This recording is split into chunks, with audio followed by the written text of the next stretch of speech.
सबसे पहले हमारे पास है भाई टाइट्रोमेट्रिक एनालिसिस, टाइट्रोमेट्रिक एनालिसिस बोले या फिर इसको हम बोले टाइट्रेशन, सही है, दोनों बातें सेम है, ठीक है। टाइट्रेशन बोले या फिर इसको वॉल्यूमेट्रिक एनालिसिस बोले, क्योंकि इसके अंदर हम वॉल्यूम ही मेजर कर रहे होते हैं, सही है। तो इसको हम वॉल्यूमेट्रिक एनालिसिस भी कह सकते हैं, टाइट्रेशन भी कह सकते हैं, और जिस तरीके से बुक में नाम यूज किया गया है टाइट्रोमेट्रिक एनालिसिस, ये भी हम इसको कह सकते हैं, ठीक है। अब बेसिकली हम इसके अंदर कर क्या होते हैं, जैसे कि अगर मैं आपको आपके जो आप स्कूल में परफॉर्म करते हो उसी के मुताबिक समझाऊं, तो हमारे पास यहाँ पे क्या होता है कि भाई ये जो एक आपको एक लंबी सी एक ट्यूब यहाँ पे नज़र आ रही है, सही, ये हमारे पास क्या होती है भाई, ये होती है हमारे पास ब्यूरिट, सही, ये क्या होती है भाई बच्चों, ये होती है ब्यूरिट, ठीक है। और फिर इसके अलावा जो हमारे पास दूसरे यहाँ पे ऑब्जेक्ट हम यूज़ करते हैं, सही, ये हमारे पास क्या होता है, ये होता है हमारे पास कॉनिकल फ्लास्क, ठीक है। और ये हमारे पास एक आयरन स्टैंड जो है वो मौजूद होता है, सही है, जिसको हम यहाँ पे ब्यूरेट को फिक्स करने के लिए यूज़ करते हैं, सही है, आयरन स्टैंड, ठीक है।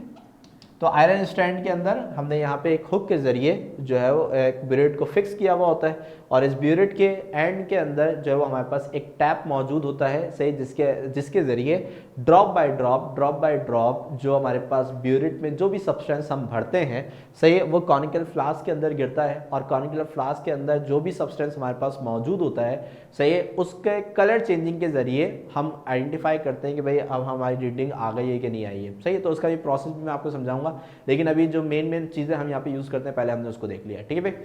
तो यहाँ पे बेसिकली हम करते क्या है कि भाई जो हमारे पास इसके अंदर क्या नाम है, सॉरी, ब्यूरेट के अंदर जो भी सब्सटेंस भरा हुआ होता है उसकी कंसंट्रेशन को हम मालूम करते हैं, सही है।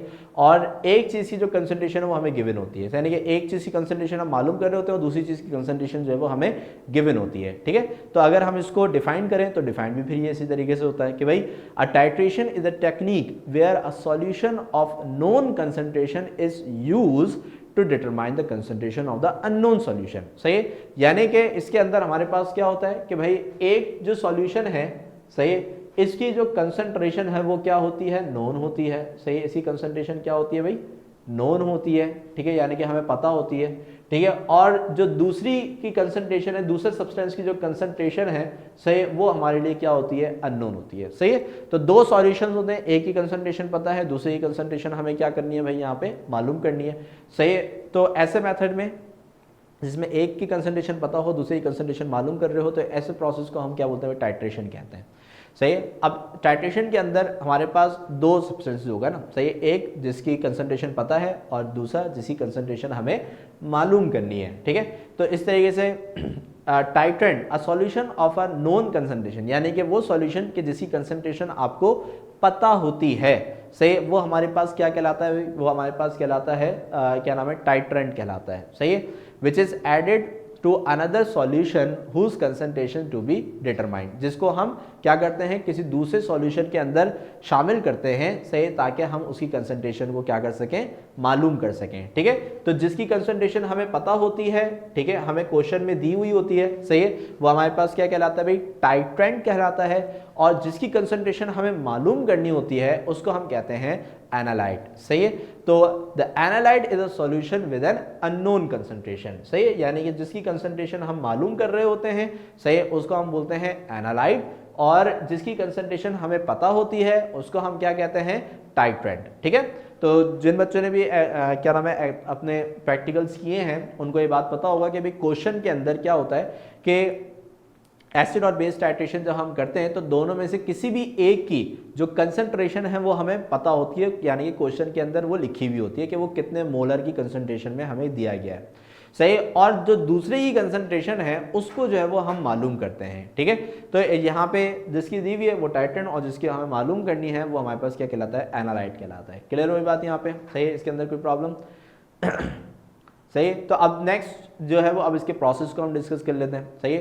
तो हमारे पास जो टाइट्रोमेट्रिक यानी कि जो टाइट्रेशन है, सही है, इसका प्रोसेस बड़ा सिंपल सा है कि भाई सबसे पहले हम यहाँ पे जो एसिड है, सही है, इसको पहले डायग्रामेटिकली समझ लेते हैं फिर हम रीड आउट कर देंगे, सही। तो जो एसिड हमारे पास होता है, सही, जैसे कि हम HCl और NaOH, सही, HCl हमारे पास जो है वो एसिड है, ठीक है, और NaOH जो है वो हमारे पास क्या है, यहाँ पे बेस है, ठीक है भाई। तो जो एसिड है उसको हम क्या करते हैं, सबसे पहले इस तरह की एक हमारे पास स्ट्रॉ लाइक एक ट्यूब होती है, सही, जिसको हम बोलते हैं पिपेट, ठीक है। तो उस पिपेट के जरिए हम एसिड को जो है वो सबसे पहले सक करते हैं, ताकि वो एसिड जो है वो इसके अंदर क्या हो जाए, सक होके फिलअप हो जाए। और फिर उसको जितने भी हमारे पास वॉल्यूम कहा जाता है, जैसे कि ज़्यादातर हम 10 ml लेते हैं, सही है। तो उसको एसिड को लेके हम जो है वो किसके अंदर भर लेते हैं भाई, इस कॉनिकल फ्लास्क के अंदर हम भर लेते हैं, ठीक है भाई। अच्छा, कॉनिकल फ्लास्क में एसिड को भरने के बाद फिर उसके अंदर हम जो है वो क्या नाम है, कुछ ड्रॉप्स, सही है, जो है वो ऐड करवाते हैं, किसके, इंडिकेटर के, सही है। इंडिकेटर का काम ये होता है कि जो हमारे पास कलर चेंजिंग है, सही है, यानी कि जब हम बेस को एसिड के अंदर डालेंगे तो जब वो न्यूट्रलाइज हो जाएगा, सही है, तो उसकी कलर चेंजिंग के जरिए हमें ये बात पता चलेगी, ठीक है ना। तो इसके अंदर हम कुछ ड्रॉप्स जो हैं वो इंडिकेटर के डालते हैं। अब इंडिकेटर जो हम यूज करते हैं, सही, वो हमारे पास कौन सा इंडिकेटर होता है भाई, फिनोफ्थलीन, सही है। सो फिनोफ्थलीन जो है उसको हम यहाँ पे जो है वो डाल देते हैं, ठीक है ना, ज़्यादा 2 ड्रॉप्स जो है वो उसके अंदर हम डालते हैं, ठीक है। अच्छा, फिर इसके बाद हमारा नेक्स्ट काम ये होता है कि फिर हम अपने कॉनिकल फ्लास्क को, सही है, हम अपने कॉनिकल फ्लास्क को जो है वो ब्यूरेट के नीचे लेके जाए और इसमें टैप के जरिए ड्रॉप बाय ड्रॉप जो हमारे पास क्या नाम है, बेस है, सही है, उसको हम जो है वो इस एसिड के अंदर डालना शुरू करते हैं, सही है। अब ड्रॉप बाय ड्रॉप बेस जो है वो एसिड के अंदर मिक्स होती रहती है, उसको हम आहिस्ता आहिस्ता शेक भी करते रहते हैं, सही है। अब जैसे ही ये जो हमारे पास एसिड है, सही है, और जो बेस उसके अंदर हम डाल लें, जैसे ही ये न्यूट्रलाइज हो जाता है तो वैसे ही इसका जो कलर है वो हमारे पास क्या हो जाता है, पिंक कलर, यानी कि बिल्कुल ये लाइट पिंक हो जाता है, सही है। तो यहाँ पे जैसे ही इस फिनोफ्थलीन का कलर जो है वो यहाँ पे light colourless to light pink हो जाता है, इससे हमें ये पता चलता है कि भाई उसके अंदर मौजूद जो एसिड है, सही है, वो बेस से क्या हो गया भाई, न्यूट्रलाइज हो गया है। और यहाँ पे हम अपनी रीडिंग को रोक देते हैं और जो भी हमारे पास यहाँ पे फाइनल रीडिंग आ रही होती है उसको जल्दी से हम नोट डाउन कर लेते हैं, सही। और फिर उसके बाद कैलकुलेशन होती है। कैलकुलेशन जो है वो हमारे अभी क्या नाम है, जो बुक का कोर्स है उसके अंदर शामिल नहीं है, वो आप अपने प्रैक्टिकल्स के अंदर ही पढ़ोगे, ठीक है। तो आपने जो चीज़ लिखनी है, डेफिनेशन लिख दिया, एनालाइट बता दिया और टाइट्रेट बता दिया, और फिर इसके बाद आपने जो इसका पूरा प्रोसेस है वो आप अपने टॉपिक के अंदर मेंशन करोगे, ठीक है भाई। तो यही सारी चीज़ें जो अभी मैंने आपको समझाई हैं, सही, यही चीज़ें जो है वो यहाँ पे हमने जो वो लिखी हुई हैं, ठीक है। तो सबसे पहले पिपेट के जरिए आप कॉनिकल फ्लास्क में एसिड को भरोगे, फिर इसके अंदर कुछ ड्रॉप्स जो हैं वो आप फिनोफ्थलीन के डालोगे, जो कि आपका इंडिकेटर होगा, और फिर ब्यूरेट के जरिए आप इसके अंदर बेस को फिल करना शुरू करोगे। और जैसे ही आपका कलर यहाँ पे पिंक हो जाता है तो हमें यहाँ पे पता चल जाएगा फिर न्यूट्रलाइजेशन हो गई है। तो फिर हम वहाँ पे जो भी यहाँ पे रीडिंग आ रही होगी उसको हम नोट डाउन कर लेंगे। यहाँ पे हमारा जो टाइट्रेशन है वो मुकम्मल हो जाएगा। फिर बाकी सारा जो कैलकुलेशन का पार्ट होता है जो कि आप अपने प्रैक्टिकल्स में करोगे। क्लियर है बात यहाँ पे, ठीक है।